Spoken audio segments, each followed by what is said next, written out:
A graça e a paz, meus irmãos. Vamos estar aqui começando mais esse vídeo, falando sobre o livro de Gálatas. E no anterior nós demos uma pequena introdução. E nesse agora eu quero ver se a gente consegue começar no texto propriamente dito. E é com grande alegria que eu estou gravando esse vídeo. Espero que todos possam estar gostando do que vai ser exposto aqui. Amém? Então, sem mais delongas, vamos começar lá agora no, no vídeo, que diz o seguinte: no capítulo 1, no verso 1 de Gálatas, diz o seguinte: Paulo, apóstolo enviado, não da parte de homens, nem por meio de pessoa alguma, mas por Jesus Cristo e por Deus Pai, que ressuscitou dos mortos. Aqui, meus queridos, eu quero tentar ir trabalhando de versículo por versículo. Talvez vai haver horas que eu vou estar passando versículos, ou talvez a gente vai estar juntando mais versículos, mas estou querendo não ler um texto todo, mas vamos trabalhar versículo por versículo para a gente ver se a gente tira algumas mensagens, tentar explicar realmente o que o versículo está dizendo, ok? Então aqui nesse primeiro versículo está falando Paulo, apóstolo enviado. Se nós formos ver, irmãos, a palavra Paulo, apóstolo enviado, o que isso vai significar? O que é o significado de apóstolo? Muitas vezes a gente fica vendo aí as pessoas falar apóstolo, a gente vê lá que na época de Cristo tinha os apóstolos e tinha os discípulos. Jesus escolheu 12 apóstolos, mas tinha uma multidão que o seguia. Mas o que significa apóstolo? Então, das primeiras do significado que nós podemos ver significa o seguinte: aquele que representa quem o enviou. Então, apóstolo é aquela pessoa que está representando quem o enviou.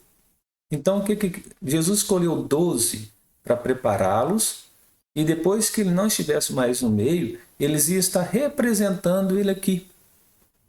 Ele escolheu e enviou eles. Ide por todo o mundo e anunciai o evangelho. Então ele escolheu, então ele deixou esses 12 para representá-lo. Um não quis seguir, que foi o traidor, mas depois lá a gente vai estar vendo também os apóstolos se juntam e falam que não é certo que eles ficavam só em 11, porque tinham sido 12 escolhidos, e ali eles vão e escolhem mais um apóstolo para estar substituindo Judas. Então, significado de apóstolo: aquele que representa quem o enviou. Então, aqueles 12 iriam representar Cristo aqui na terra. Nós vamos estar vendo aqui, irmãos, que um outro significado, que é o seguinte: o que significa apóstolo? Enviado, mensageiro, embaixador. Então, Jesus deixou aqueles 12 para ser os seus mensageiros, os mensageiros da boa nova. Esse é o significado da palavra apóstolo. Porque muitas vezes a gente vai escutando palavras na Bíblia, a gente acaba não buscando o significado dela em si. E eu acho muito interessante a gente saber que apóstolo significa isso. Que representa aquele que o enviou. Dando continuidade no versículo, a palavra fala o seguinte: não da parte de homens, nem por meio de pessoa alguma. É muito interessante, meus queridos, ver que quando Paulo fala assim, Paulo, apóstolo, não da parte de homens, o que ele estava falando? Ele tinha convicção do seu apostolado. Ele tinha tanta convicção e que ele falava que ele não foi escolhido não da parte de homens, nem por meio de pessoa alguma. Quem o escolheu foi Cristo. A convicção que ele estava fazendo era muito grande. Nós vamos ver mais para frente, quando nós vamos falar um pouquinho sobre a conversão de Paulo, o quanto isso foi importante.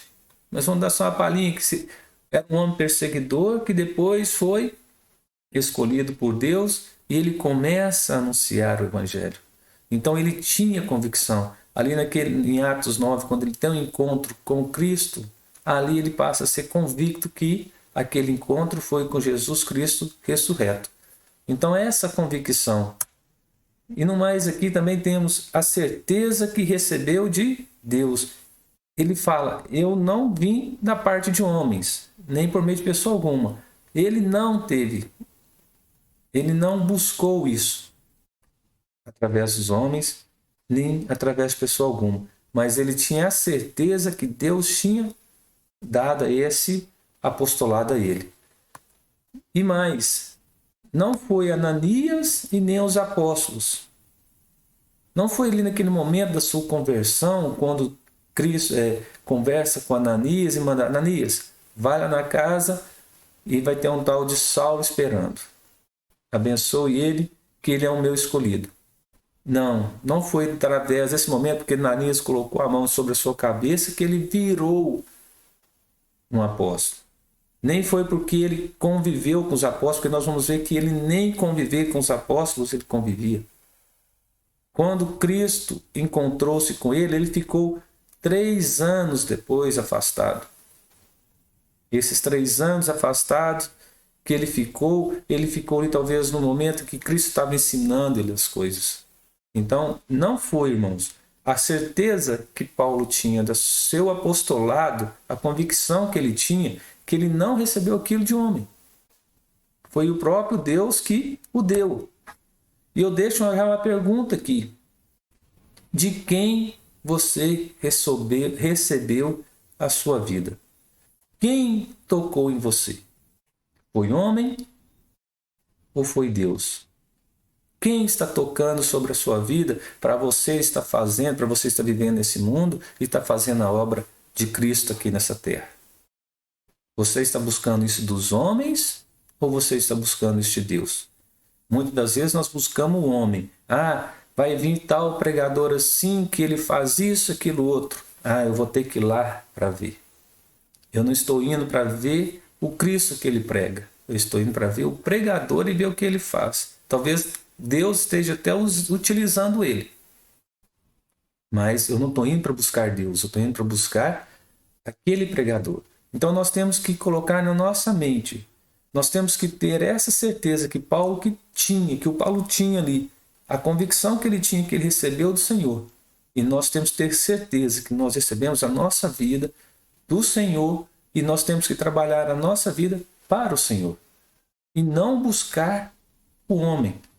Muitas vezes é bom estar perto de pessoas que têm um chamado de Deus, mas nós não temos que preocupar-nos de ficar ali porque é aquele homem ou aquela mulher. Nós temos que preocupar porque a gente vê Deus na vida deles. É essa que tem que ter nossa preocupação. Então nós temos que ter a certeza que nós recebemos do Senhor a nossa vida e a nossa trajetória que nós vamos ter que ter com o Senhor. Precisamos ter essa certeza, queridos. Continuando, a palavra fala o seguinte: e todos os irmãos que estão comigo às igrejas da Galácia. No versículo 2, ele fala: e todos os irmãos que estão comigo às igrejas da Galácia. Quem seriam esses irmãos que estavam com Paulo? Ali nós vamos ver que quando Paulo vai na primeira viagem missionária, ali na cidade, aquelas 4 cidades que eu citei anteriormente, no primeiro vídeo, Antioquia da Psídia, Icônio, Listra e Derbe, a gente sabe que tinha o acompanhamento de Barnabé e Tito. Porque lá ele vai citar lá em Atos que ele foi chamado por Barnabé para estar ministrando a palavra e Deus separa ele, Barnabé, para estar evangelizando. E ele fala lá também que quando ele encontra, ele estava com Tito e Tito não precisou circuncidar, que ele era grego, gentil e não precisou circuncidar. Então a gente sabe que Barnabé e Tito estavam com ele. Mas esse todos irmãos não quer dizer somente Barnabé e Tito. Esse todos irmãos também não é a todas as pessoas que estavam juntos. Esses todos irmãos que estavam com ele eram aquelas pessoas que estavam vivendo os mesmos objetivos que Paulo. Era como se ele estivesse escrevendo essa carta e esses irmãos que estavam junto com ele estavam lá embaixo assinando, falando, eu também concordo com isso, eu concordo com isso. Eles todos estão dando seu aval, falando, realmente vocês precisam estar voltando para o caminho do Senhor. E é muito interessante que Paulo, no início, ele fala que ele era apóstolo e os outros eram irmãos. Então ele mostra que ele tinha um cargo maior, talvez aqui na palavra, falando que eu apóstolo e todos os outros irmãos que estão comigo. Então a gente sabe que tinha pessoas importantes do lado dele, que também estava ajudando a evangelizar, levar a palavra às outras pessoas.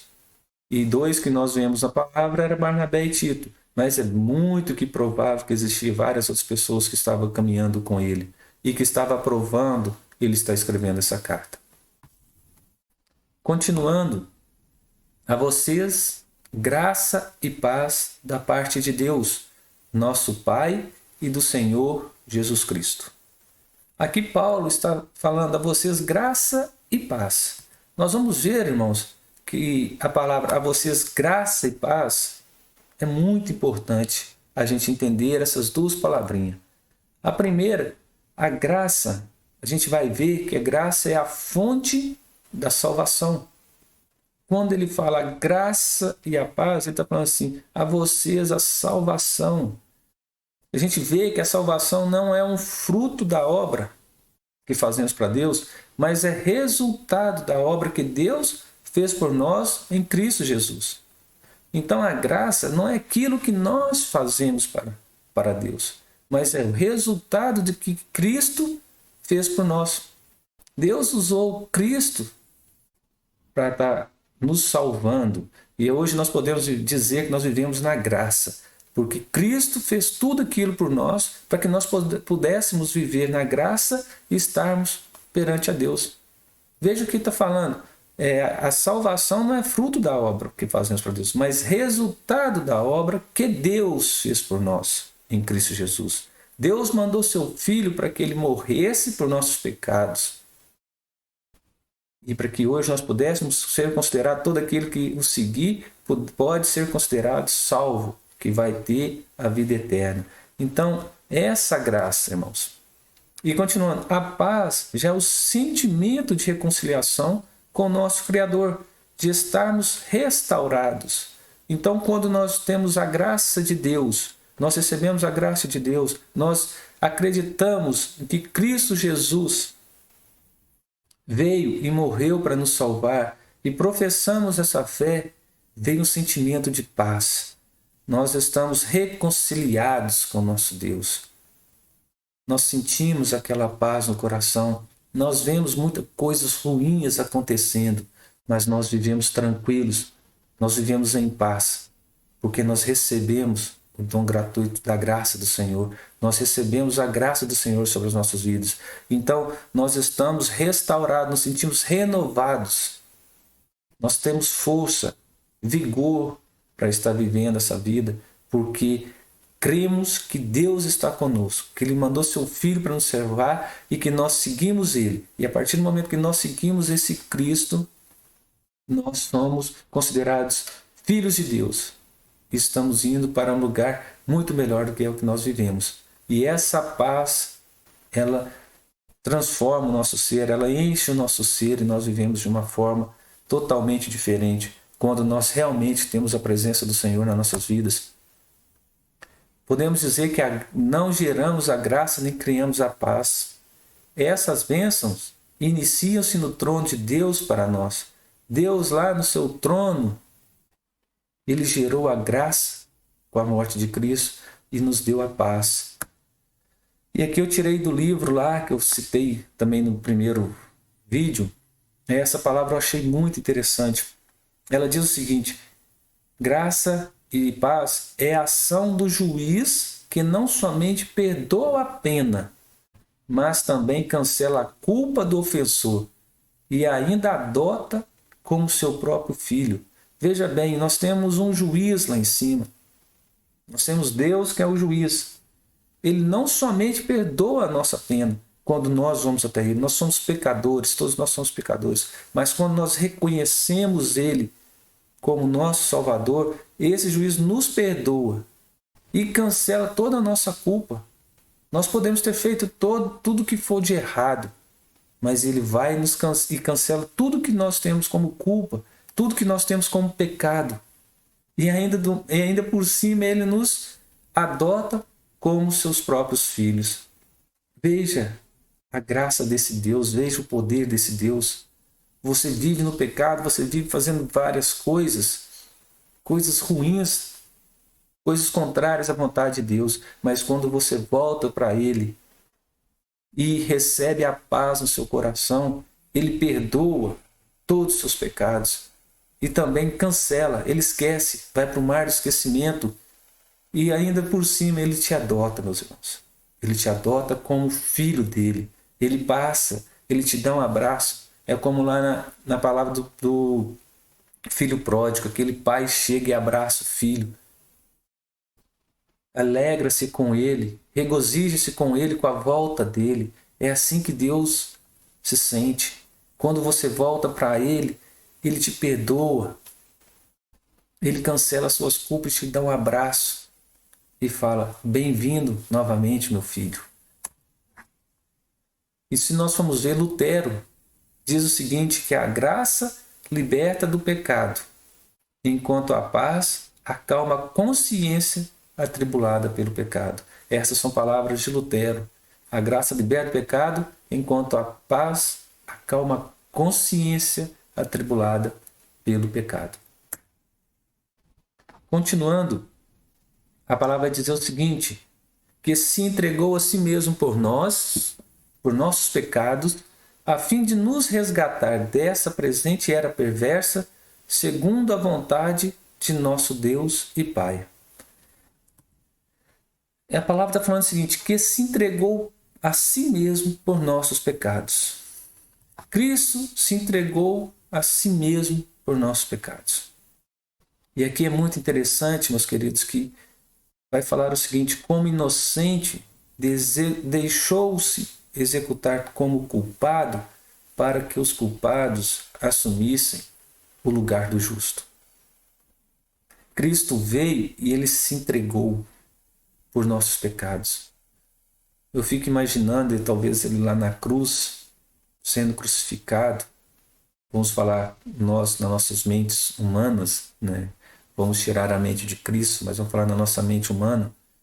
Quando Ele está lá na cruz, sendo crucificado, talvez pensando assim, gente, eu não tenho nenhum pecado. E Ele olha para baixo e consegue ver todas aquelas pessoas, todos os pecadores.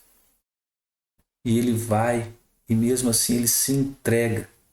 Aquele inocente, aquela pessoa inocente, prefere se entregar, prefere doar a sua vida por nossos pecados e ser executado pela morte mais severa, pela morte que a gente vai falar que era a morte que era mais vergonhosa que qualquer pessoa poderia morrer naquela época. Ele entrega a sua vida para morrer por aqueles culpados que lá embaixo estavam, e muitos deles talvez julgando ele. Muitas vezes aqueles que estavam incriminando ele, mas ele mesmo assim, ele entrega a sua vida e assume essa culpa para que aqueles culpados, por nós que somos culpados, pudéssemos ser justos, tomar o lugar daquele justo. Essa é a visão que Cristo teve. Isso é que Cristo fez por nós ali naquele momento. Quando Ele se entregou. Ele entrega, o inocente entrega a sua vida para que os culpados pudessem ser justos. E continuando no versículo, a palavra diz o seguinte, a fim de nos resgatar dessa era perversa. Aqui eu coloquei entre parênteses esse mundo perverso. Ele veio para nos resgatar desse mundo perverso. A gente sabe que o mundo jaz no maligno, Mas aquele que confia no Senhor verdadeiramente, ele já não passa a viver mais nesse mundo. Ele está aqui, mas o seu ser está buscando viver conforme ele vai viver no mundo vindouro. Então, aquele que aceita Cristo como seu Salvador já não vive preocupado com esse mundo, mas sim eleva seus pensamentos para a nova vida. Nós já não estamos preocupados mais. Aquele que realmente está com Cristo em sua vida, lógico que nós vivemos a vida aqui, buscando viver da melhor forma possível, mas nós não estamos preocupados com essa vida. Porque nós sabemos que nós vamos ter uma vida muito melhor quando nós estivermos junto com Ele, junto com o Pai no céu. Então Ele veio para nos resgatar dessa presente era. Quando nós pensamos que Ele veio para nos resgatar dessa presente era, a gente pensa que Ele vai nos tirar daqui. Não, Ele não vai tirar-nos aqui. Nós vamos continuar vivendo aqui. Mas o nosso ser que não vai estar preocupado da forma que esse mundo está vivendo. Porque nós estamos preocupados em viver conforme o que Deus quer para a gente. Conforme nós vamos ter que viver no céu, conforme Cristo viveu. Ele veio e nos mostrou como nós temos que viver aqui. É somente nós seguirmos os seus passos, é somente tentarmos sermos próximo que Ele foi. Sabemos que isso, vamos falar na visão humana, isso é, pode bem dizer, impossível. Mas temos que buscar viver como Cristo viveu. Amém? Continuando, a palavra diz o seguinte: a quem seja a glória para todos sempre. Amém. Então Paulo ali termina essa introdução falando: a quem seja a glória para todos sempre. Amém. E a quem tem que ser essa glória? Para quem nós temos que dar essa glória para todos sempre? A glória é somente de Deus e mais ninguém. Essa glória que Paulo está falando aqui, nós temos que glorificar somente a esse Deus, irmãos. Hoje nós vivemos de uma forma contrária, nós deixamos Deus de lado e começamos a glorificar, começamos a endeusar pessoas aqui nessa terra. É o que mais nós estamos vendo, pessoas endeusando atores famosos, glorificando atores famosos, pessoas glorificando e endeusando os jogadores de futebol. Se a gente for ver o nosso ídolo no Brasil, que você vai falar, é Neymar. Pessoas glorificando, talvez muitas vezes, os seus líderes. Mas o Deus, quem nós temos que dar a glória para todos sempre, nós não estamos dando. Essa glória já não está sendo mais para Ele, está sendo para pessoas aqui na terra. Então devemos colocar a mente no lugar e somente glorificar a Ele, pois somente Ele é digno de toda a glória. Ok? Então vamos dizer, quem você está glorificando nessa aqui na terra? Quem você está glorificando aqui nesse mundo? Você está glorificando a Deus ou você está glorificando a um homem? Vamos colocar isso em mente, comece a pensar como você está vivendo. E outra palavra, para toda a eternidade. Nós temos que glorificá-lo para todo sempre, para toda a eternidade. Todo momento que nós tivermos, nós temos que estar glorificando esse Deus. Em todo momento da nossa vida, sempre estar glorificando Ele. Para toda a eternidade, para o resto das nossas vidas, nós temos que dar a glória somente para Ele. E você está dando essa glória por algum momento ou o tempo todo? Você está glorificando a Deus somente em alguns momentos, talvez naquele momento que você está na igreja, que o culto está uma benção, daí você começa a glorificar, e na hora que você sai na rua, você já está talvez fazendo coisas também totalmente contrárias ao que você estava fazendo dentro da igreja, ou você faz ali e quando você sai também você está glorificando. Você glorifica Ele somente por alguns momentos ou você glorifica a Deus o tempo todo? E a palavra amém ali revela concordância. O significado da palavra amém é o que está concordando com o que está sendo dito. É consentimento e aprovação incondicional. É aprovação incondicional. Quando você fala amém, você está tendo um consentimento e aprovando incondicionalmente o que você disse atrás, que você estava dando a glória para Deus. Você está dando esse amém realmente ali para Deus? Você está aprovando isso incondicionalmente? Você está falando amém, que a glória de Deus, a glória somente tem que ser a Deus para todo sempre? Ou muitas vezes você fala amém, você está sabendo o que você está falando. A gente tem um hábito, talvez as palavras virarem corriqueiras nos nossos dias, e a gente fala ela até sem perceber. Nos nossos meios, vamos falar, tem as gírias, e muitos falam assim, a gente vê no meio católico principalmente, eles viram e falam assim, Nossa Senhora. Isso acaba que já hoje a pessoa fala não como uma forma de estar chamando e falando que ela é, mas aquilo virou uma gíria. E você fala de tão sem perceber que aquilo virou uma palavra corriqueira na sua vida.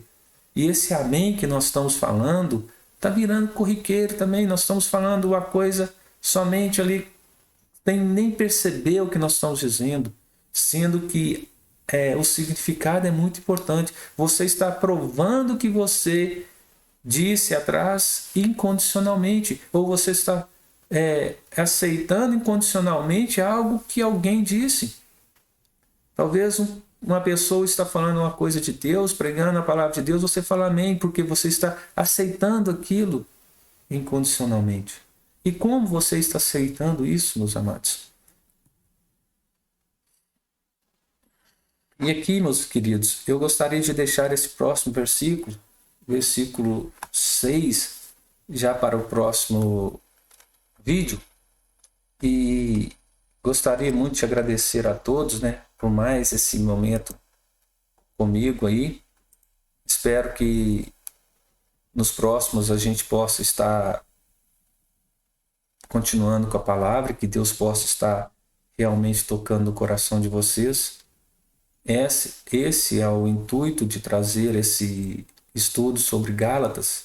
Como eu disse no anterior, não sei se eu vou conseguir mostrar tudo aquilo que eu desejo, mas espero que eu consiga levar uma palavra de bênção para as suas vidas, para os corações de cada um. Agradeço muito, Deus abençoe cada um que esteve dedicando seu tempo para estar vendo esse vídeo, que Ele possa enchê-los da graça e da paz nos vossos corações. Que Deus abençoe a cada um, em nome do Senhor Jesus. Até a próxima. Amém.